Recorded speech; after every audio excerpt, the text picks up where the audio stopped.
Thank you, Katie, and all of the other librarians that have supported me so much in this process and over the years. It's a great honor to be speaking here in this space. As you can imagine, as an undergraduate here, there are many hours spent in this room, and there's probably a permanent impression of me on that couch over there. So it's an interesting transition in my life to now be speaking in a space and talking about a book of my own. But I think before I begin, I need to thank the UT Office of the President of Research, because the subvention grant that I received in 2013 was incredibly necessary for me to fulfill this publication and to be able to support all the graphic work, some of which I'll show today. But the book is very highly graphic oriented, and that award really allowed me to pursue all the imagery that I thought was important for the publication. And I think that most of you in the room know what the acronym BIM is about, but if I believe I have some that are outside the School of Architecture, so if you're sort of wondering what this BIM thing is, it is the process by which a digital representation is of a building, its physical and functional characteristics, and how it's created and maintained and then delivered. And so that is a really big transition that the architecture discipline has gone through. It was once just a two-dimensional CAD, informationless drawing representation. And so this is something that is really changing the way the discipline is operating, and that's one of the main drivers as to why I've decided to put this book together. As Katie mentioned, practiced in Los Angeles, and the transition of this technology was really happening in 2004, 2005, and I've sort of found when I became an academic that there was something really critical happening with the design process that I hadn't witnessed before in my own work, or with what students were doing, or the way that practice was really starting to engage with other disciplines. And so that, in a way, is the broad premise of the book.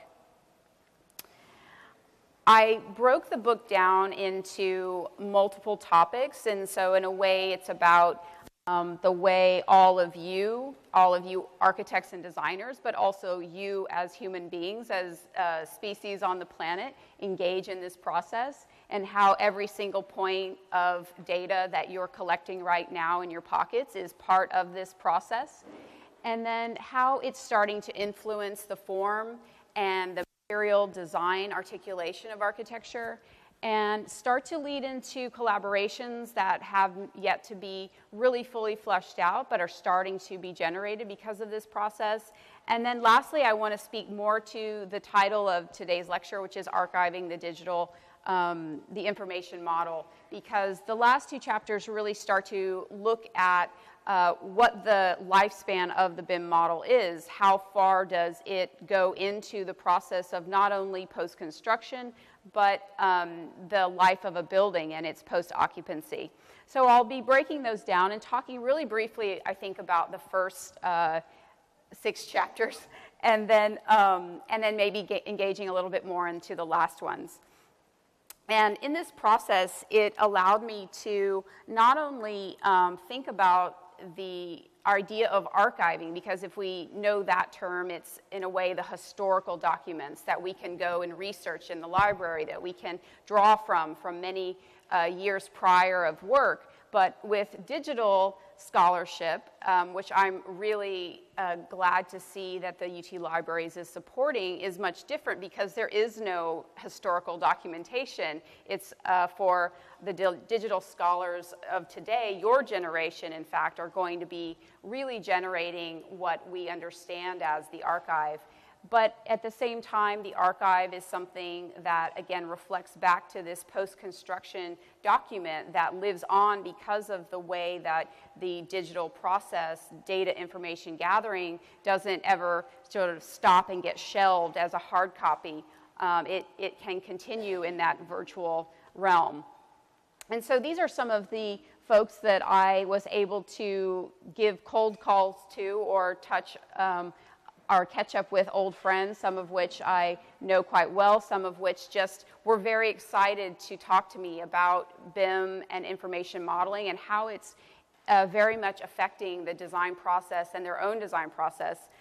So that was something that was really exciting for me that came out of the idea of scholarship and publication, that I was actually getting to engage with practice and engage with really the leading practitioners from our country. And I just wanted to say in the introduction that information as part of the design process isn't a new thing, just because we are now data collectors at all times of day and night, that tools like this, the human scale tablets that Dreyfus created in 1964, were something that architects used in that period. They had access to granular information about human scale, human occupation with furniture, and so the tools were there. It's just the accessibility has now changed. And the idea of what the tool is has again been updated by our relationship to information and the data process. So we get explorations like this in Switzerland, that they're creating tools themselves. So they're not relying on what is being manufactured for them, but actually going out there and making that part of the design process. And Chuck Eastman was an early thinker and creator of what was probably documented as the earliest building information model. He called it Building Design System, but in 1974 was already publishing and talking about the idea that an object and object pieces of a building could all be put together as an intelligent, smart model. And so there was that sort of short trace of history that linked back to where this all began that I enjoyed with the introduction. And in the first chapter, I really start to talk about how everyone's information, everyone's cultural, emotional feedback is bringing to surface what can be brought into an information model. So the designer, as once was thought as the sole say purveyor of what should be done, has really started to fade away, because we're allowed to sort of express ourselves not just with our hands, our flushed face, but really with every emoticon that you put in. It's part of a system that's gathering what the feeling of a space is about, or what the feeling of what architecture could be. And this is a project from a student of mine in Auckland, New Zealand, that really started to engage the tweeting process to actually develop a whole scheme of lighting system for that city. And this is where the performance of what you're feeling and the cultural values can start to come through. And we see projects that I've documented. So there were those leaders in the practice that I documented, and then there was also secondary practitioners that were filtered through in each of the chapters, which is about new information and how cultural value is coming through in the object models that can be created. And with the interview with Scott Marble from New York, where actual translation of how many cultures occupy this specific library in Queens, New York, gets physically put onto the facade of the building. And as I was sort of thinking about this last night and starting to flag everything in the book that I wanted to talk about, this has actually been filtered out, believe it or not, but it was being filled up with everything that I wanted to sort of share with you all, and I narrowed it down to just a few things. So I'll read a few moments from the book that I think are maybe more critical, or that might entice you to go out and look at the book further. But in every one of the interviews, I asked them very similar questions, and so in a way I can compare all their different answers. But in talking to him about the longevity of a BIM, or the life after post-occupancy of this virtual model and facilities maintenance, he says that institutions, which is what this is, this library, are typically the best clients for this type of exploration. But really the challenge is to promote this kind of cutting-edge technology with engineers and others, and that the resistance is more of a cultural change rather than a technological one, which I think is interesting, that the technology for us to have this do more for us than just represent our design ideas is out there. It's that we as a kind of culture of designers, a culture of engineers and collaborators, really need to change that fact. And so in the next chapter, I get more in detail or granular, if you will, with every single sort of point that matters in all of the virtual undertakings that we do. And so object scanning and QR scanning are really common to us in our day-to-day lives, scanning our library books, scanning our luggage from the airport. But how that actually gets integrated into the process of design is not yet been tapped into. And there's a whole mode of development with taking more to what that point can do in other sciences and other disciplines that we will start to tap into and take advantage of. And then we start to see spaces like this that are fully engaged with the QR code, and that everyone in there is registering not only the information that they're giving you, but their information is being sort of fed back into the system. And so a life of how you experience space and what that space becomes will begin to be a part of how we think of everything, that every space we walk into. And the ability that we have now to, say, scan a space and get every single detail of how the bed is wrinkled or the cushions on the couch is a different or no longer an abstraction that we have been giving design, that I think that we can take into consideration. And even in this case study by a researcher named James Lang from Los Angeles, where weather data is given a sort of deterministic force in each point of his, what he calls the point cloud. And designers, architects like Elena Manfredini, who's considered to be quite avant-garde in her work, is taking the point of the real world to bring into her life of exploration.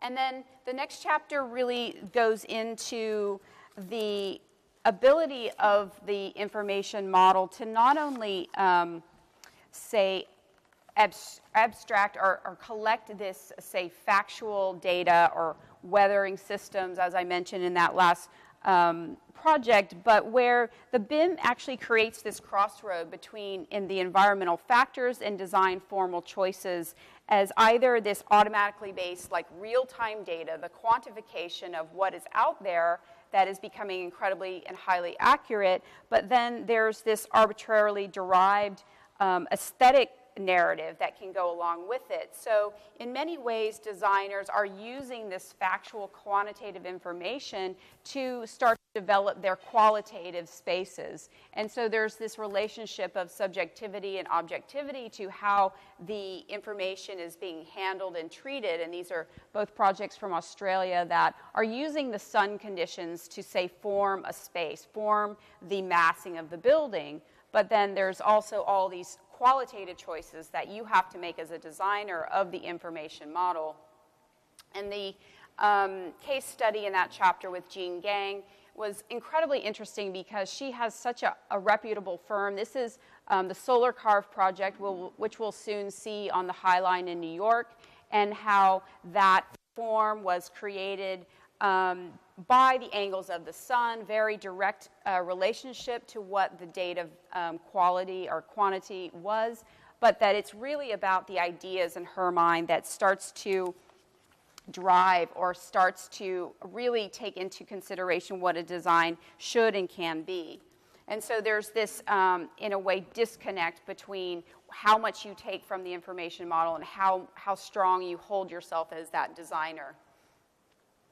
The next chapter, I looked more closely at the integration of material and how much the information model can really not only tell us that this is wood and it sort of looks like wood, so graphically it might convey the realistic qualities of a space, but it also gives us so much more about the quantity of the wood, the allocation of the wood from, say, where it was first originating and what that means to the energy system of a building. And so getting into a greater depth and understanding of what the materiality of a project might be like is also in contradiction in many ways to the kind of color coding of information, meaning material. And this chapter shows many examples of how color is equating to a material. In a way, it's a code for what that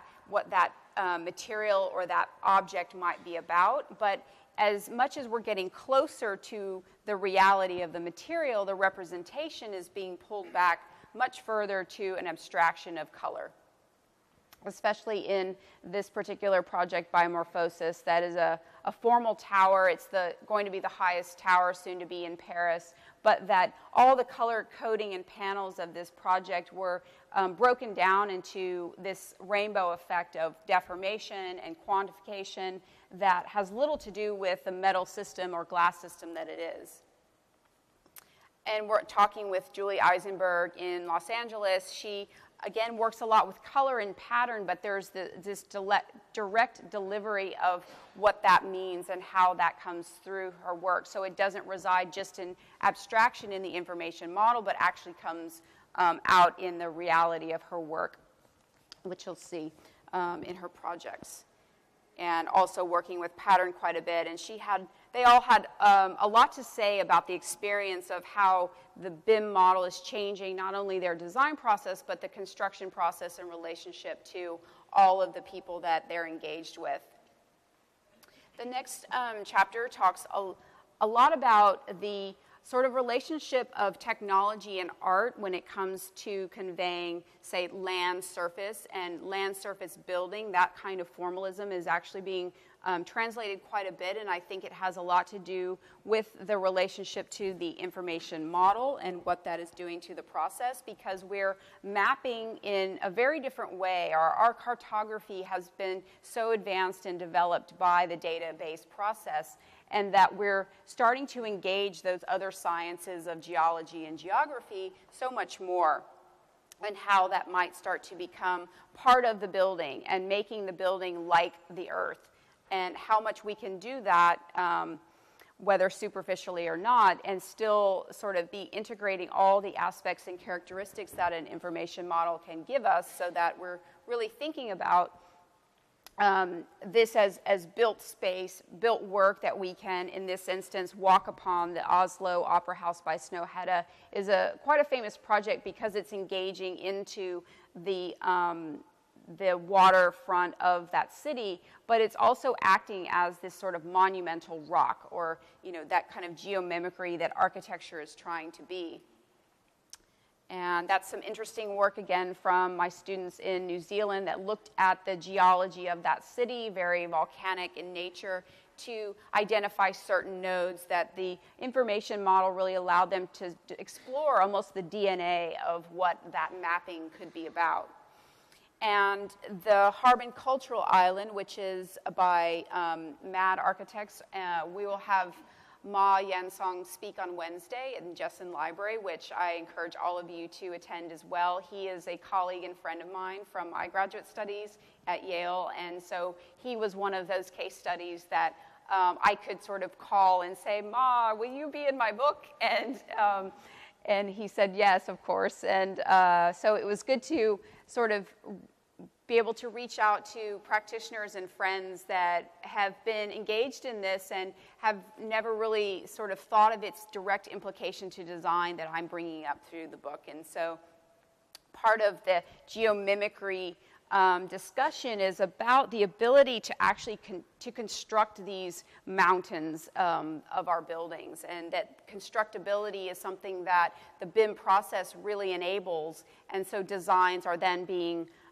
furthered and being able to challenge what we know as architecture and space because of the relationship to the database.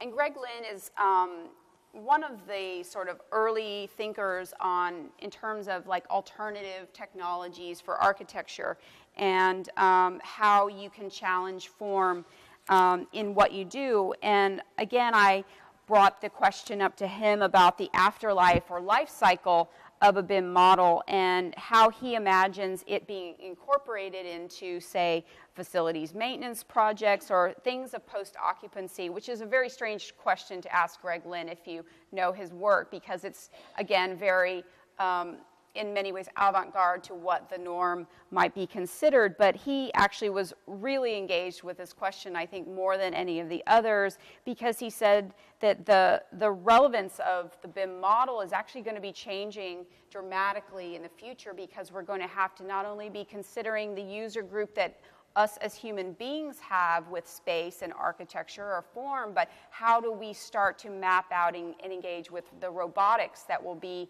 integrated into everything that we do. And so mapping and tracing all the small robotic elements that are going to be part of our future quite soon is something that he feels is one to acknowledge, and that he just says that there's going to have significant impact not only on architects and our process, but on the geometry. And so BIM landscape is where I'm sort of fleshing out a little bit further the relationship to other disciplines. And so collaboration is something that anyone who is pro-BIM always talks about, how it promotes this seamless, if you will, in an ideal world, relationship of being able to work on the model from one discipline to the other. And many of the landscape architects that I interviewed for this chapter seem to fully embrace what this platform could do for them to not only be considered as one of the key players to an architectural project, but to bring them in the forefront. So not only considering how they might surface a project like some of the geomimicry examples, but to actually be part of that project, to actually be the determining factor that designs those surfaces or enables those things to take place. And Zach Walters, who's here in the audience, helped me with this diagram that talks about this sort of change in information that goes from one space to the other. And so landscape architects, civil engineers tend to work in this global information system realm, which is about the broadest level and understanding of information someone can have, but how that relates and conflates down to all of the point clouds and object scans that can take place on something as sort of simple and minimal as the vent to your mechanical duct. And those things are always sort of operating at the same time in this virtual information world. And at the same time, landscape architects are starting to understand its ability to not only schedule plants of patterns that have their aesthetic drive to them, but also the sort of water quantification, all of the humidity factors, all of the sort of requirements, because their work relies so much on that fourth dimension of time. And we're starting to see this sort of direct embrace of architecture meets landscape in the vertical dimension from this example, which is quite well known, of the Kasha Museum by Herzog and de Meuron. And firms like Olin, which in my mind is really one of the most reputable landscape architecture firms, have started to become one of the key players in a project like this for the Embassy of the U.S. in London, and where their work is as equal to the architectural elements, which is quite different from the way that those disciplines might have been considered beforehand. And I was able to meet and speak with Richard Rourke, who wasn't one of the called out examples or case studies that I interviewed, but within the book he talks about, he says, as we move forward in the refinement of software for design and engineering, we must shift the perspective from the discrete entity of objects to their behavior in environments. Landscape architects are working with dynamic materials and externalities that the building envelope's typical function is to resist. To further the potential of sustainable development, we need to develop media platforms that allow us to model and share the information of living systems and their associated effects with the buildings.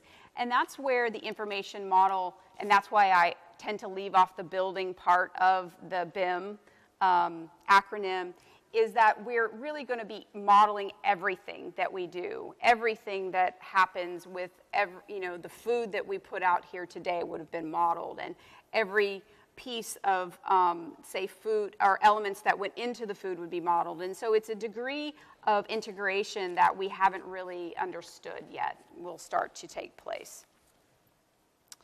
And Diana Balmori spoke very, very much about the datascapes that her landscape architecture firm is creating, and how whole cities in places like Korea are becoming not just the articulated building facades, but more so the landscape that can start to be a very different understanding of how we develop the urban centers.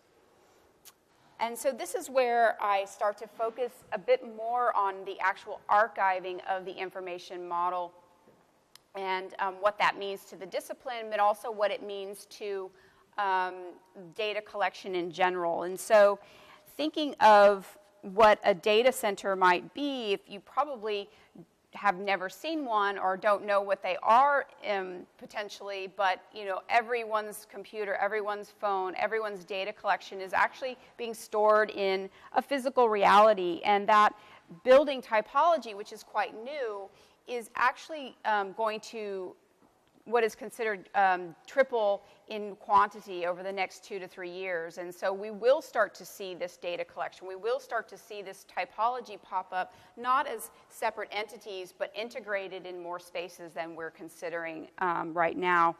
And this sort of physicality of communication of network at that time is really provoking, and in my mind is what drew me to this image from an old telephone exchange where there was a sort of engagement of human occupancy with the telecommunications, and that there's going to be, I think, a proliferation of how we engage with our data, which is going to be so necessary for us to continue to operate on the level that we're moving towards. And that these data centers aren't necessarily the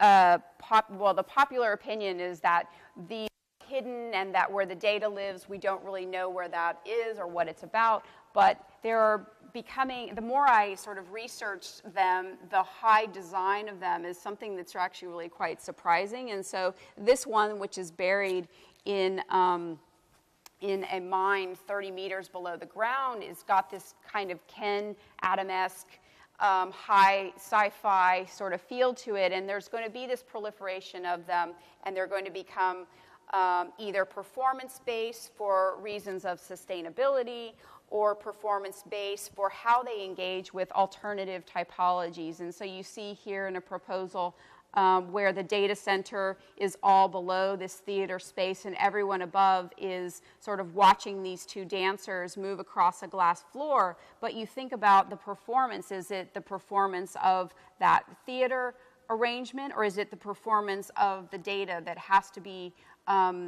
working at all times, 24 hours a day, 7 days a week, every year? And so this, I believe, relationship of how we archive what we do in the information model and how that proliferates at a very different scale is going to become more and more relevant. In projects like this, the Lefdal Mine Data Center is actually to the scale of an urban city, and it's using the cold waters of the Fjordland in Sweden to cool the system because of the high sort of heat that it's creating. And so there's, again, going to be this relationship to the earth and our resources, our natural resources, to try to figure out the solution to this equation. And so thinking about sort of Google data center interior and how much it's, I mean, you can imagine the size of this in Oregon, and it's buried in some rural town, but the inside is very much about its human occupation and its relationship to being seen and the visibility of it. And so that led me to interview Mark Fornez of The Very Many, who is really considered, I think, one of the sort of designers of high computation. So he really understands data centers or data calculation or data-driven design, I think to the sort of degree that no one else at the practice really does at the moment. And he talked a lot to me about sort of the archiving of the data process, and he is probably beyond what many of us do on our day-to-day, like beyond even what BIM can do, because he's a coder, he's a programmer. But he has a project in the Centre Pompidou in Paris, and he ran into this situation because it's part of a digital collection. And so you think about that, we can't really create that hard copy of information, and we can write out the codes and lines of codes of the process, but in order to, say, document the file, the institutions have this trouble of even opening files like 5 years after they're produced. And there's much less to do with the storage of its future. And so to maintain that file or that file type, he says, for operability, or even have someone on staff who understands the knowledge of the organization of the file is an issue. And so we're going to start to run into this problem of how we actually historically archive or think about what we're producing.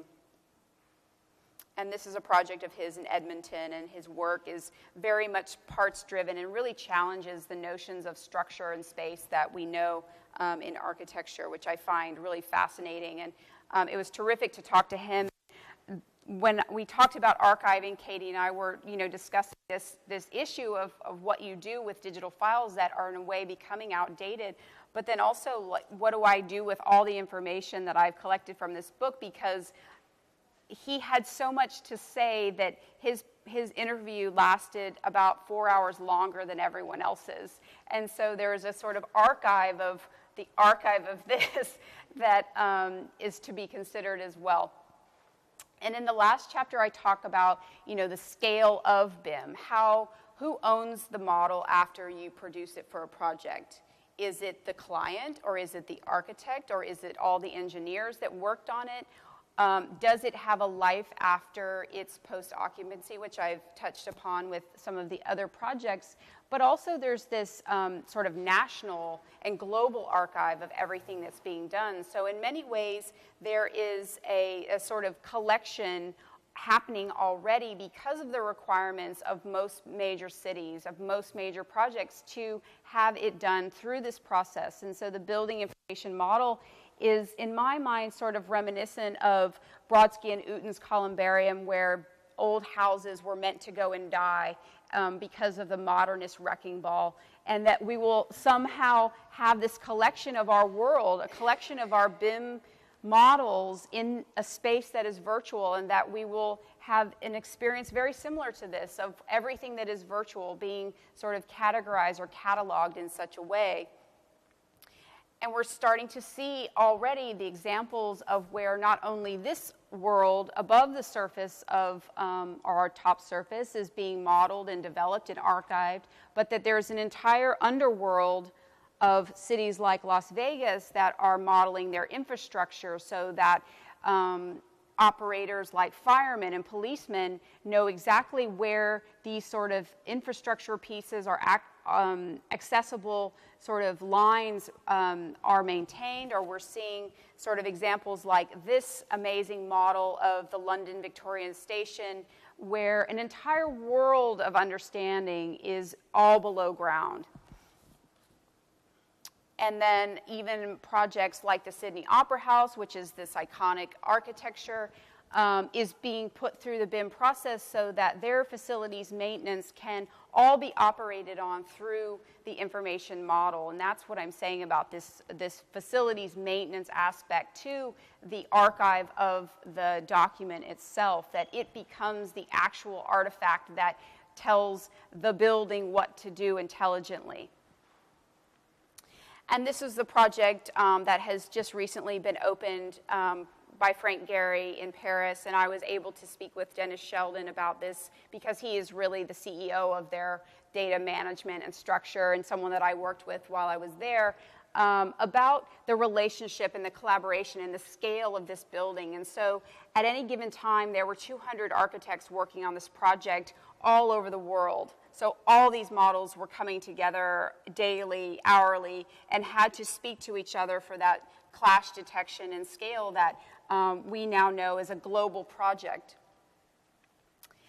And then lastly, speaking with a partner, Chris Sharples, and their director of virtual design, there are parts of the world like Africa, which they're very much involved with. Many of their projects two major projects are happening in Africa that, in his mind, have really just transcended the industrial age. They're going straight to the technological age. And so these techno-cities are being developed in completely barren, unoccupied, uninhabited places of the planet. And that's where this entire city is one big BIM. And they're sort of forefronting how much this process or the information model is making capable the relationship of what they know and how to put a city together quite quickly, but also the relationship to tradition and craft that can only come through human occupation and history of place. And so lastly, I just want to close with a little bit of a conclusion that I like in what I wrote. And so the all-encompassing nature of the BIM process has made this survey of topics essential to the explicitness of information modeling. In many cases, the sheer enormity of information for the creative process has been identified as both the enabler and the challenge met. Aldous Huxley's Brave New World feared that those who deprive the world of information, whereas George Orwell's dystopian novel 1984 feared those who offer so much information that civilization would be reduced to passivity and egoism. Similarly, the discipline either runs the risk of having far more data but far less information, or having all the necessary data but not asking the right questions of it. With this in mind, it's critical to remember that the nature of BIM as a tool and a process is not responsible for its own outcomes. So it means that you, as the next generation of designers, are really what it will be. So, thank you.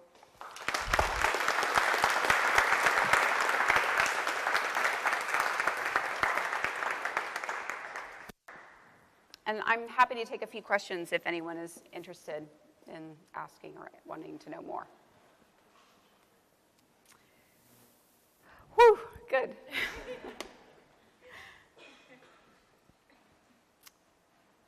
No questions? All crystal clear? No? Okay. Luca. What about this issue of ownership of the BIM model? Kind of interesting. It reminded me of what happened to music when that was digitized. Mm-hmm. And all the problems it caused. Mm-hmm. And there's a certain degree of, there's tons of information in these models, which can equate to a kind of scary amount of power maybe to Right. know, like I know there's some GIS layers, for example, that are not for the public. Right. Like that. So, Right. are there kind of That's what's so tricky about it, because there are levels of privacy that are embedded in it, and how do you, say, start to dissect its layers to control certain layers, or who really owns it? Because if a city is requiring that BIM model, is it then the city that owns it, which is then the government that owns it? And if the government owns it, well then, you know. Right. Well, I mean, yeah, it's fair to think like you said, all the food could be recorded, and Donald Trump can own that information. Oh. All the bad. No, I know. It's the same sort of privacy issues that we're facing with surveillance, and how much you want someone to know about you and what you do and every, glass of water you drink. And I think that it's just a really interesting question, because it's going to be, it's coming up right now. Like, it's just starting to come up because the requirement for the BIM factor, and then there's this archive that's taking place, and then there's the ownership of certain objects within a BIM. Designers are using the web to proliferate their design work. You can buy BIM objects to go within your BIM model, and so then are those designers part of that collaboration? And so I think that it's something that is not in any way solved, but is on the forefront. And I think that your question is incredibly relevant and important in terms of those specific strands within a process, which if you practice, you start to know, aren't meant to be for public domain. Mm-hmm. Yeah. I guess going a step further with the collaborative versus more private developments, that you talked a bit about the actual data that's being produced, that being more collaborative. But then what about the actual BIM software that's being produced? That a lot of it, we're still going through this tradition of creating, each company create their own proprietary software that they sell, and then people working collaboratively within that. Mm-hmm. Do you see maybe that shifting to a more collaborative development of the actual software? I have seen that. So the question was whether the software itself has become a more collaborative feat, that each discipline isn't using their isolated or best practice software platform. And I guess the relationships that I have with the industry, I've seen a lot of growth in how those platforms aren't different from each other discipline to discipline, that they're all in fact using the same larger umbrella of a platform, and that platform is creating tangents into it from the different disciplines. I mean, the main proprietary software is doing that. But I do think many of the others are as well, because they know that that's the strength of the information model, is that everyone can fit into it through the zeros and ones, and it's not as much of a separated issue, and the file translations aren't an issue like they used to be, in 2004 even. It was really impossible to have the kind of collaboration that is going on now.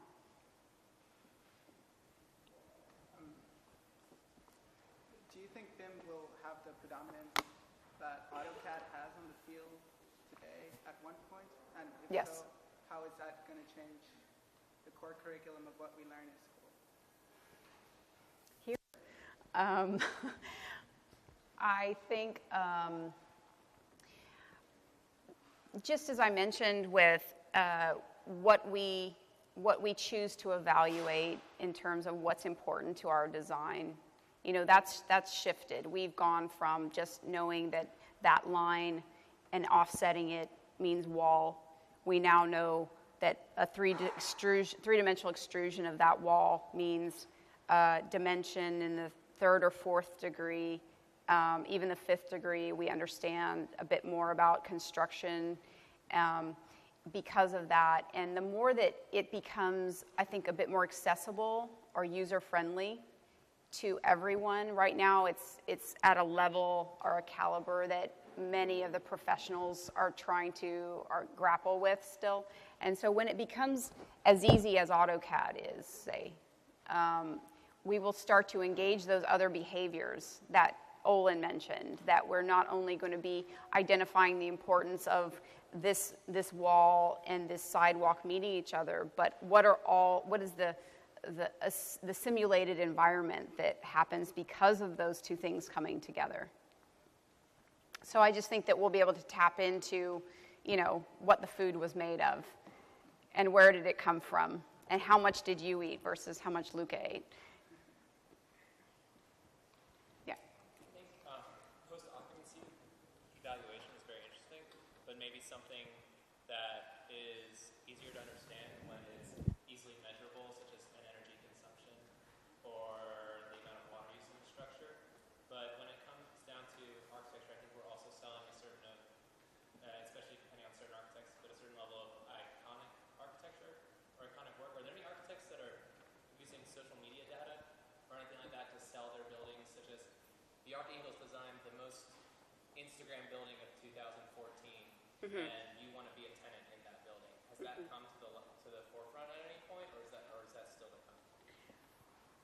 I haven't seen a trend of that. I think everyone is using social media. That's just a given that every building has a Facebook site, every building has a Twitter account, and even within sort of the exchange from discipline to discipline, there's always this kind of energy of what social media can give us.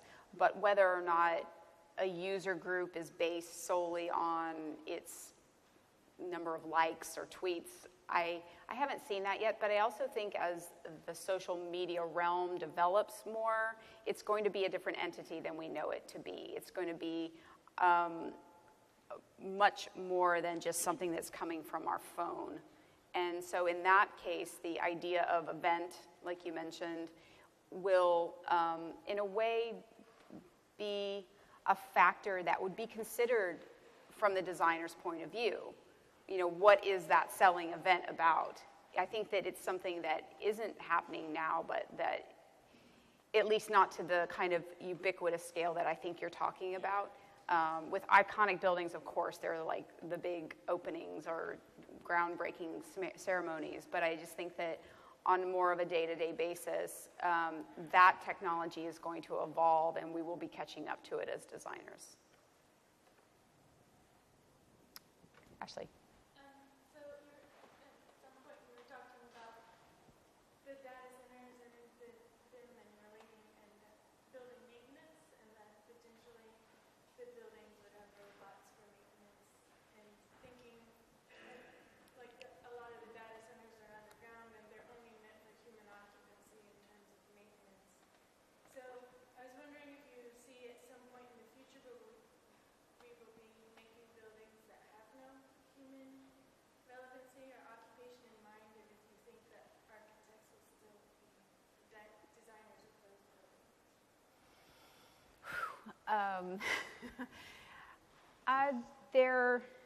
There would, I think, be the potential for robots to be doing things that humans either don't want to do or don't have the capacity to do. So for safety's sake, that might be the case. I would hope, and maybe that's where I'm old-fashioned, that we as humans always have a place in our space. But I think that, again, I was very speculative on what the information model is about, because it's like chasing the future. That's what was, in a way, going back to, Katie's interest in archiving the information model. It's changing every day. It was hard to even feel relevant when it came out, because it's like it's already evolved into something else, and this is a historical document now, if you will. And so there's much more to come in terms of how architects and designers of any discipline engage with robotics. It's not just going to be about us flying drones to put a brick up next to the other brick. And the way that we start to identify our objects, our walls, our floors, our everything, that is going to have a robotic aspect to it, just like it will have a data line or data collection aspect to it. And so it's probably within our lifetime that we will start to see this, for sure, based on what Greg Lynn is saying in the book. Mm-hmm. One more? Yep.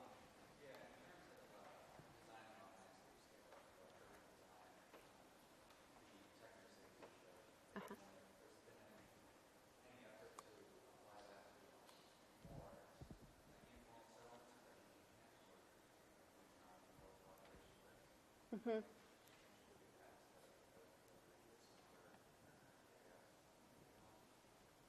So the question was whether the same approach to building a techno-city in a very remote and rural area could be applied to other areas of devastation, did you say, or other urban scenarios that may not be in the same sort of cosmopolitan locations or have the same access to technology. And I can't see a reason why. It just depends on the kind of cultural motivation for it. And if and you get any kind of group or culture together and they're very supportive of something, it's going to happen. And that's what has occurred in Africa. They knew who to come to get this done and to build a city in a very short time, and for it to be the kind of advanced city that they want it to be. But it takes that indigenous, that historical culture, the founders of these places to be fully supportive of this as a way of working and the way of getting this done. And that's, the kind of shift that I think is taking place globally. So we might to see alternatives to what the Kenzo Techno City is about, or the Botswana hub that they're building as well. It's a good question.